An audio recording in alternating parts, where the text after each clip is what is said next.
Bom, pessoal, depois do nosso vídeo ao vivo, a gente esteve conversando com o pessoal aqui da questão do suplemento, pegando algumas informações, e olha só que maravilha. Esse produto aqui, que nós vamos já saborear, primeiro saber aqui do Thiago, né? Thiago, queria que você nos falasse sobre esse produto aqui. O que é, no que consiste. Certo.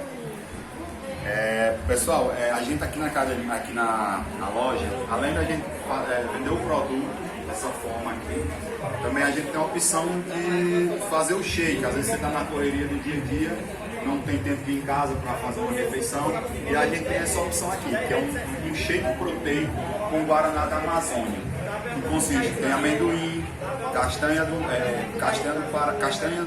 caju, tem o amendoim granulado que a gente coloca por cima, e tem a fonte de proteína, que é o whey protein. É um produto, para você ter uma ideia, um produto desse aqui, ele a matéria-prima original é mais ou menos 1000 quilos de leite, 1000 litros de leite para ser extraído 1 quilo desse produto bruto. Para você ver, isso aqui é extraído somente o que é muito bom do leite.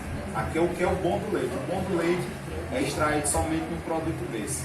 E nosso produto, a gente engrandece ele, o valor nutricional lá em cima.